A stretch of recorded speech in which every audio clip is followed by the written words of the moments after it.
Our side step-ups are a great strength and stability move for those muscles in the legs, for those quads, those hamstrings and glutes, the calves. It's a great stability exercise for the knees and the ankle as well. You're going to want a bench or a step or a stool or something that you can perform these step-ups on. You could also do them like on the stairs in your house or something similar to where you have that elevated step that you can use for that stepping motion. We're going to start off standing next to that step, right next to it. We're going to bring that foot that is closest to the step up onto the step. Make sure it's completely on the step.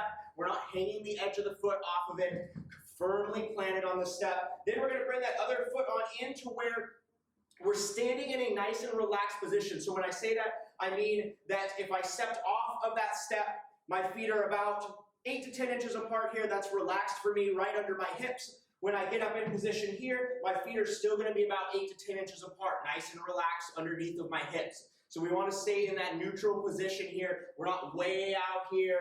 We're not in super close. We're in that kind of relaxed position so that we can focus all of our effort on pressing up and stabilizing our body here. We also want to make sure that our feet are in line with each other. Even though that left foot is up on the step, it is still my toes of my left foot, if you draw a straight line, are about at the same spot of the toes on my right foot. I'm not way back here. I'm not way forward here. We want to be pretty close to in line. Really common mistake made on this one is people tend to step back and treat it like a normal kind of step up where they rock forward and then back on this one. This is not the correct way to perform this movement. This one we want to be right next to each other, and we're simply focusing on just that up and that down. So we're going to use that leg that is on the bench or the step. We are not pressing off with that right leg. We're going to try to minimize that right leg involvement as much as possible. Use that leg here to press you up. We're stabilizing at the top here, and then we are controlling back down, barely setting that foot down in that starting position again, with those toes kind of lined up in that neutral position. So you can see how this exercise focuses a lot more on stability than a normal step up. One, because you're not able to set the right foot onto the step when you are stepping up to stabilize. You'll know from a normal step up, you can kind of come up and then you can kind of balance with that right foot as it sets down. This one, since we are sideways here, we're not able to use that right for balance at all. So this is really going to challenge the stability in the ankles and the knees.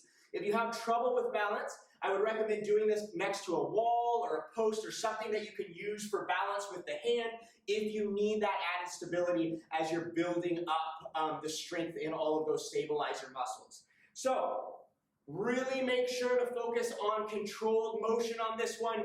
The most common mistakes made, number one, not getting in a correct foot positioning to start with, so not making sure that those feet are under those hips and in line with each other. Like I showed prior to that demonstration, a lot of times people set up out here, or out here, or out here, and then they use the momentum of their body to help get you up. So really focus on your setup. That's the number one key. The number two key on this one is make sure that that right leg on the ground, like I mentioned, is not pressing up. So we're not bending that knee and pushing up with it. We want to work the leg that is on that step. So make sure that the leg on the step is pressing up. Another really common mistake, make sure coming down, you're controlling that downward motion, setting that foot down right where it started. We're not kind of just dropping on down and that foot's kind of landing wherever it lands on the floor. This is a slower controlled movement. Anytime we're complicating a movement and we're adding extra stability and stuff like that into the movement to where we're getting a better benefit from it, but we're also risking injury more, you always want to slow that movement down. That is when we really want to focus on control on this movement. So since this movement involves a lot of stability, we're doing a great job of helping to strengthen up the ankle and the knee. We also want to make sure in turn that we slow the movement down and really focus on our form so that we're not also increasing our risk of injury on this exercise. So start off with body weight, just like I'm demonstrating here. Focus on control, use a wall at the beginning if you need to for balance, and then you can always start to add a dumbbell. One dumbbell against the chest, or you can get to where you're holding two at your sides, and then add that little extra challenge into there as your strength builds up.